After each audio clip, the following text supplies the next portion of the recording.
Some actors fall victim to a general kind of typecasting. John Wayne as the macho cowboy or soldier hero, Vincent Price being scary, Michelle Rodriguez as the tough Latina, and Jason Bateman as the bewildered straight man. Straight man here not referring to sexuality, but to the foil of the baggy pants comic in the vaudeville era. You know, the comic and the straight man. Rather than an archetype, some actors have a single character that they can seemingly never dissociate themselves from. Sometimes that means always being cast as a character similar to the one that made them famous, or that they made famous, or not really being cast anymore at all. My name's Moxie, and this is your Brain on Facts. When we talk about typecasting and inescapable characters, we're not talking about the people who only seem to play themselves in everything they do. Looking at you, Christopher Walken, Jack Black, Melissa McCartney, Dwayne Johnson, Adam Sandler, Seth Rogen, Michael Caine, Owen Wilson, Will Smith, Vince Vaughn, Zooey Deschanel, Jim Carrey, Clint Eastwood, Michael Cera, Jason Mewes, Cameron Diaz, Bruce Willis, Ben Stiller, Samuel L. Jackson, Drew Barrymore, Ashton Kutcher, Helena Bonham Carter. But not you, Jackie Chan. You get a pass for being awesome. One cool thing about Jackie Chan, beyond the obvious stuff like nearly dying repeatedly doing his own stunts, is that he isn't leaving any of his sizable wealth to his son when he dies. His reasoning? If he is capable, he can make his own money. If he is not, then he will just be wasting my money. We'll extend a second exception to Danny Trejo. If you don't recognize the name right off, you'd know him if you saw him, and statistically speaking, you have. That long-haired, tattooed Latino badass has 358 acting credits to his name, and almost all in the same archetype. Trejo's done so many movies that he's sometimes genuinely surprised to watch a movie and see himself in it. Knowing that children from a similar background may look up to him, he has a unique clause in his contract. If his character is a bad guy, that character has to go to prison or die so his life of crime isn't glorified, so that the kids see that there are consequences to his actions. A boy's best friend is his mother. If that doesn't tell you who we're going to talk about first, how about this? Anthony Perkins had established himself as a respected actor of stage and screen throughout the 1950s. He acted alongside such names as Audrey Hepburn and earned himself nominations for a Tony and an Oscar. His career could be described as skillful portrayals noted for their sensitivity and genuineness. That's all well and good, but no one wants to play the sensitive guy forever. Hoping to break free of his increasingly narrow character options, Perkins took the role as Norman Bates in Hitchcock's 1960 classic Psycho, in which he plays a charming, bashful, approachable, if somewhat odd manager of a hotel who kills the female star Janet Leigh a third of the way into the movie, plus some other people for good measure, all at the behest of his mother, whose corpse he's been keeping in the cellar for years. You know, that old chestnut.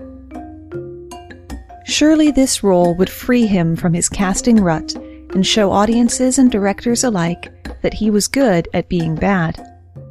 Unfortunately for Perkins, his plan backfired.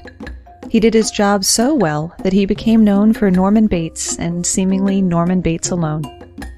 He did continue acting between Psycho and his death in 1992. Getting cast wasn't the problem as much as audience reception and recognition. Convincing a casting director that you're capable of playing different roles is somewhat easier than convincing the ticket-buying public that they want to see you in any other roles. It's been said that Norman Bates's most unfortunate victim was Perkins himself. Of the 30-plus films in that last 30 years of his career, this reporter has only heard of 3 of them. That doesn't include the 3 Psycho sequels made over the course of 7 years, which, according to the official Your Brain on Facts calculator, is 3 sequels too many. I'm still big. It's the pictures that have gotten small. Hollywood legend Gloria Swanson delivered one of the most iconic performances of the golden age of Hollywood in the noir classic Sunset Boulevard. Swanson played Norma Desmond, a delusional, faded movie star who thought she was still on top, despite her silent film fame not translating to the talkies. Some say that Norma was based on Gloria, an actress unable to progress along with the film industry. And it only got worse after Sunset Boulevard. "I never made any epics," Swanson once claimed. "They expected scenes from me, wild, sarcastic tantrums. They wanted Norma Desmond." There are worse roles one can be remembered for than the Man of Steel, but as George Reeves, plural, could not have warned Christopher Reeve, singular, once you've worn the cape and the big red S, it's hard for people to see you without it. In Reeves' case, much of the problem stemmed from being a virtual unknown when he scored the break of a lifetime and got hired to play the universe's most famous Kryptonian. A Juilliard-trained actor, Reeve alternated between Superman movies and films like The Bostonians and The Aviator. Unfortunately, that didn't serve to get enough dynamic performances in front of moviegoers. The great acting continued nonetheless, as you can easily see in The Remains of the Day, but nothing could supplant Superman in people's minds. Christopher Reeve left two legacies when he died in 2004, one as Superman, and the other as champion for those suffering spinal cord injuries and other neurological disorders. He led efforts to increase funding for research after breaking his neck horseback riding in 1995. Even if you loved him as the Joker on Batman the Animated Series, and frankly I'd be suspicious of anyone who doesn't, the character most closely associated with Mark Hamill is far and away Luke Skywalker. Even before the J.J. Abrams-led sequels brought his character back, Skywalker was an ever-present part of Hamill's life. And unlike a lot of thespians on our list, Hamill regards the role fondly and was excited to be part of the continuation of the series. He said in an interview with the Daily Telegraph that even if he weren't recognized by millions as Luke Skywalker, he would probably still be the hugest fan of the film franchise, maybe even doing cosplay. Let me take a moment to dispel a persistent urban legend. Pop culture wisdom holds that the beginning of Empire Strikes Back was rewritten to include a fight with the Yeti-like Wampa creature to accommodate facial injuries Hamill received in a car crash before filming, one that left his face shattered beyond recognition and required multiple extensive plastic surgeries from some of Europe's leading doctors. His performance in the film is also not what it should have been because he was blitzed on painkillers the entire time. I'll confess, I used to share this information with my nerdy brethren. Mark Hamill did crash his car while driving, by his own admission entirely too fast, on a country highway in January of 1977. That puts it at the end of filming and post-production for A New Hope. He did sustain injuries to his face, to the sum total of a broken nose and one broken cheekbone. He underwent one single surgery to repair the damage. A few filler or pickup shots had to be shot with a stand-in, like wide shots of Luke in his speeder. Hamill did film between the Star Wars movies, and nobody says his face was busted up in Corvette Summer, though possibly because no one actually watched Corvette Summer. If you still don't believe me, look at the Wampa damage on his face. It's mostly on his right, despite the fact that he broke his left cheekbone. You think you're worthy of super nerd status? Head on over to our Facebook page or leave a comment on the platform you're listening on if you can, and let everyone know what that bluish liquid that Luke was floating in is called, or why sci-fi characters are always floating in tubes of blue liquid to recover from things, or who the first author was to use this deeply embedded trope. No one could have imagined how big a cult sensation The Evil Dead would become when it was made by a group of friends on a shoestring budget in 1981. While it served as a springboard for director Sam Raimi, late of the first Spider-Man reboot, the film's star, Bruce Campbell, was not as lucky. Though he revived the character of the smart-mouthed chainsaw-wielding Ash for 2 more sequels, Campbell spent a lifetime trying to distance himself from the iconic role. So much so that he's been known to sign autographs as Bruce, "Don't Call Me Ash" Campbell. After finally putting Ash to rest with '92's Army of Darkness, Michigan-born Campbell found it difficult to land decent work. 2 failed, but still good TV series later, and the only thing Campbell had to show for it was a recurring stint on the Raimi-produced Hercules' Legendary Journeys and a swath of B-movies. The actor eventually embraced his notoriety as a B-movie action hero in the horror comedy send-up My Name is Bruce, which is a fun watch even if you have only a passing familiarity with the character of Ash and his cult-like following. When he was part of the cast of the well-received and profitable The Outsiders, Ralph Macchio probably couldn't have imagined that the following year would see him in a role that both elevated and severely restricted his career, as well as imbuing the common parlance with phrases like wax on, wax off, and Danielson. It seems like all of his Outsiders castmates, like Rob Lowe and Emilio Estevez, are remembered for more than one role.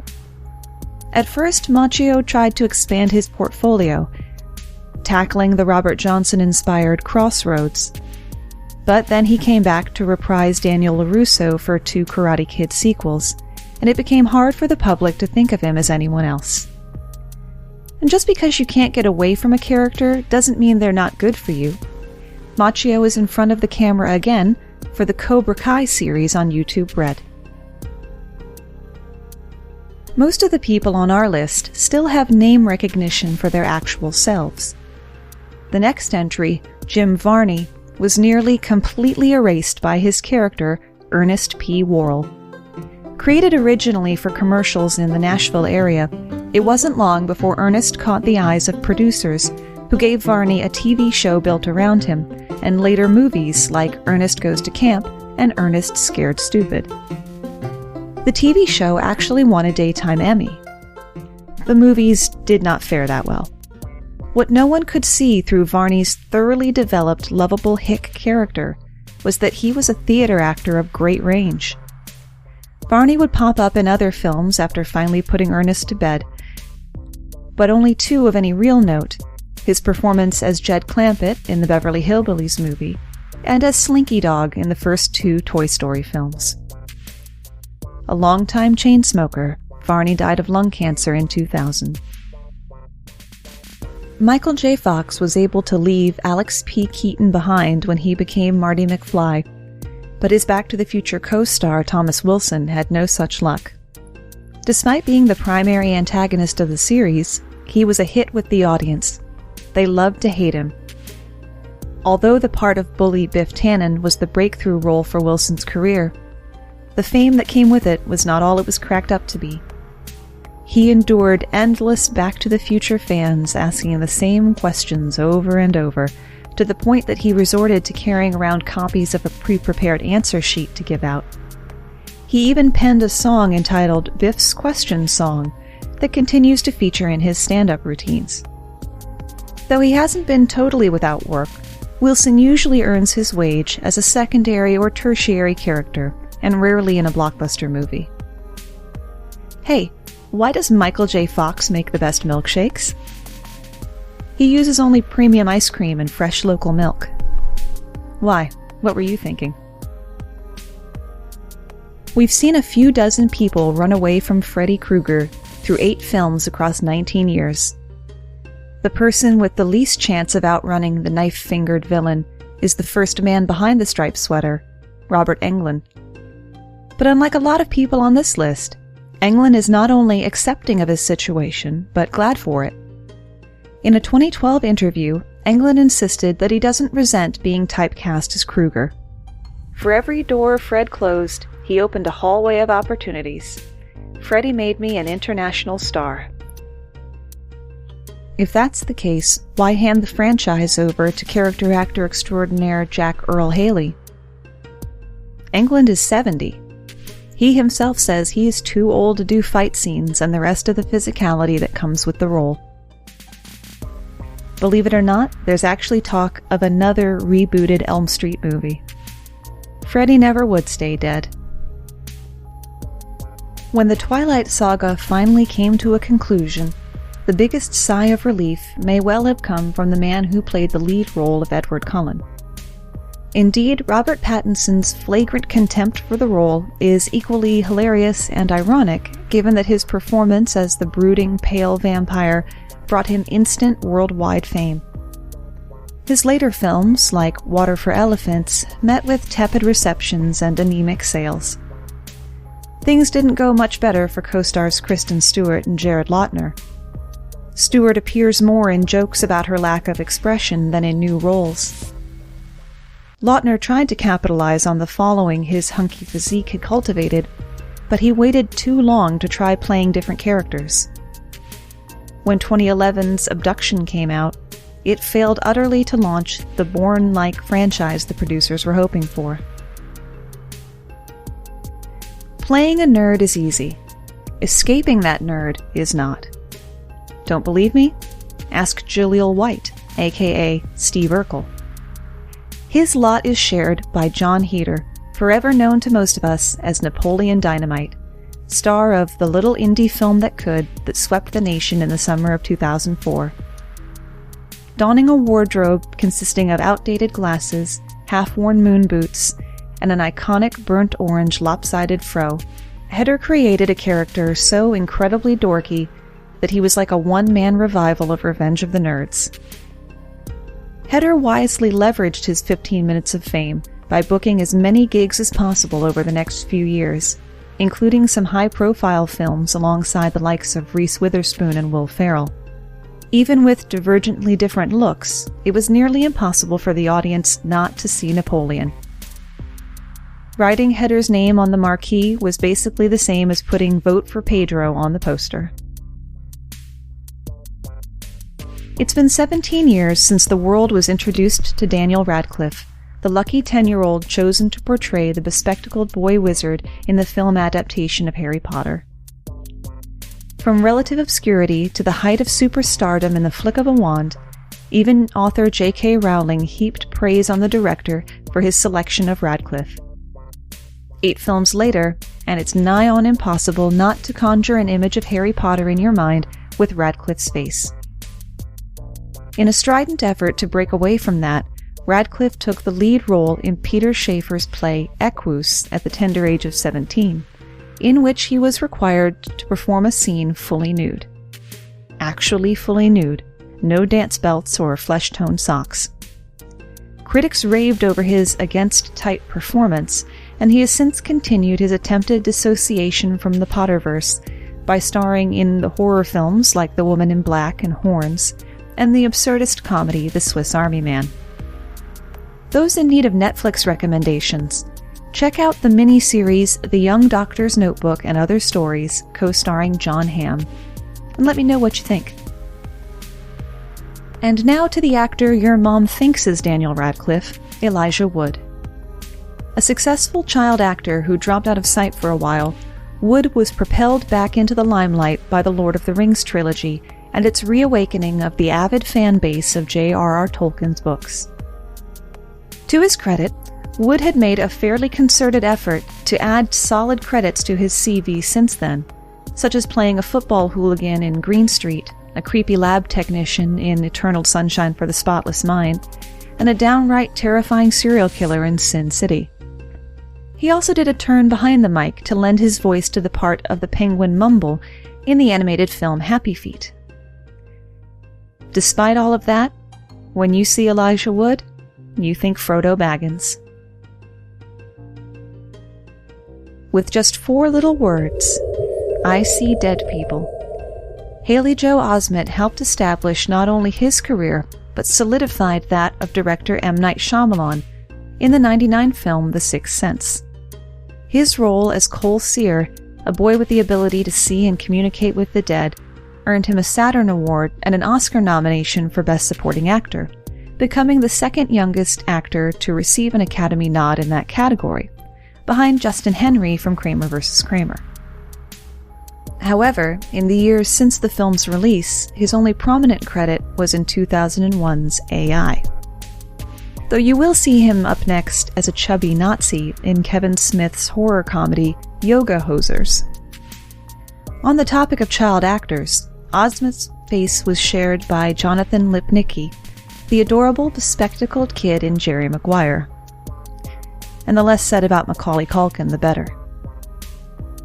Jake Lloyd, who played Anakin Skywalker in the Star Wars prequels, didn't have the chance to see if he would be cast again. He was put on a torturously busy press circuit, allegedly doing 60 interviews in a single day, but that was nothing compared to the scornful hatred heaped on him by fans who were unhappy with the film that he made when he was 10. Jack Gleason, best known as Joffrey on Game of Thrones, saw the same path laid out for him. Joffrey epitomizes the villain you love to hate. After the very first episode aired, author George R.R. Martin sent him a text saying, "Congratulations on your marvelous performance. Everyone hates you." Fans literally cheered when his character died. Speaking to Entertainment Weekly in the wake of that pivotal episode, Gleason explained, "I've been acting since age 8. I just stopped enjoying it as much as I used to. And now there's the prospect of doing it for a living, whereas up until now it had always been something I did for recreation with my friends or in the summer for some fun. I enjoyed it. When you make a living from something, it changes your relationship with it. It's not like I hate it, it's just not what I want to do." Just as Henry Winkler will always be the Fonz from Happy Days, and Tom Selleck will always be Magnum P.I., Alfonso Ribeiro will always be his 90s alter ego Carlton Banks from The Fresh Prince of Bel-Air. And he says he's been overshadowed by his character, telling Metro, "It has forced me to be my character, hosting game shows and America's Funniest Home Videos. I'd like to try some stuff that's different from how the world sees me, but I doubt someone would automatically think of me when they go, 'We need to cast a killer. Let's get the dude who played Carlton.'" Though Ribeiro did say that the role was rewarding in many ways. Sometimes an entire show's cast gets locked into their characters. Friends was one of the highest viewed shows in the 90s and early aughts, to the point that it's emblematic of that time. Despite this popularity, broader success was not in the cards for the actors behind Ross, Monica, Joey, Phoebe, and Chandler. The possible exception to that is Jennifer Aniston, who'd landed a number of roles in decently big movies, but still basically playing the character of Rachel. I wouldn't feel too bad for them, though. Royalties are a real thing. By way of example, Matt LeBlanc has a net worth of $60 million.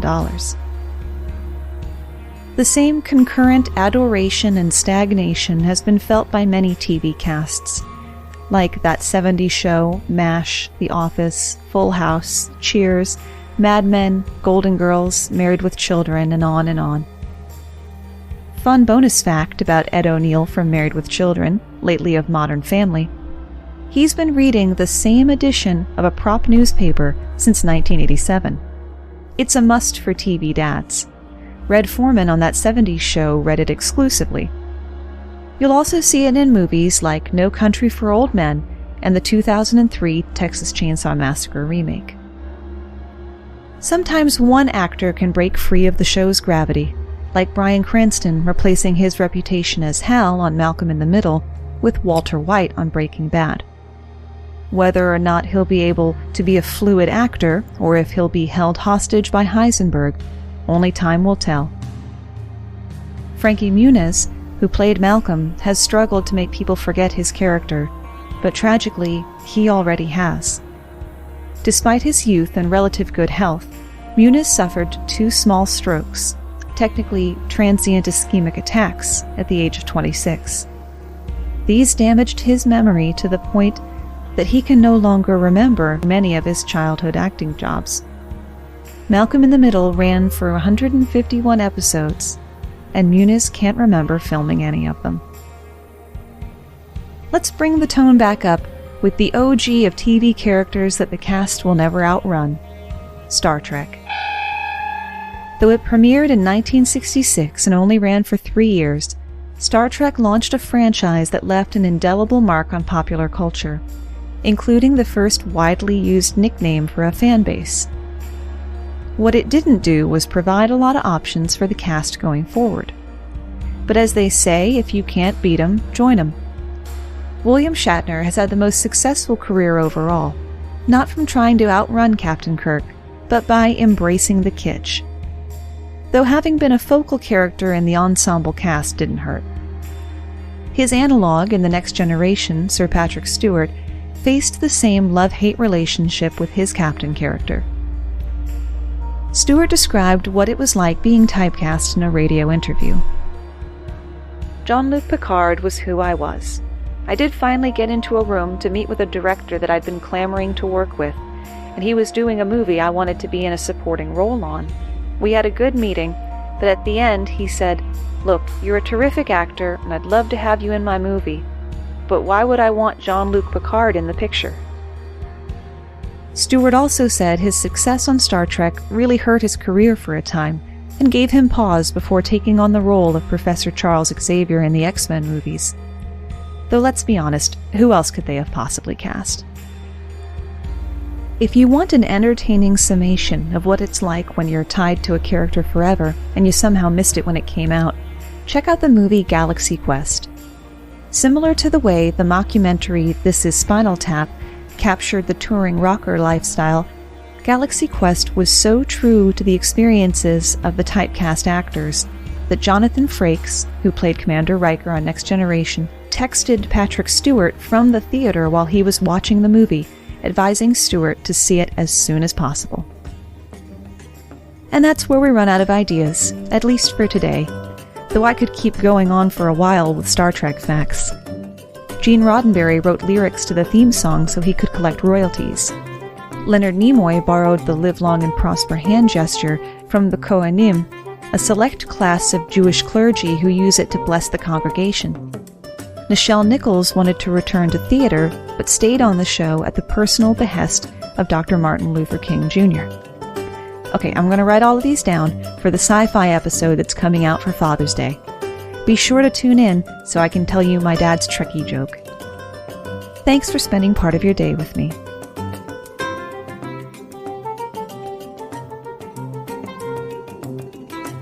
Today's episode was brought to you by the word coccyx. Coccyx.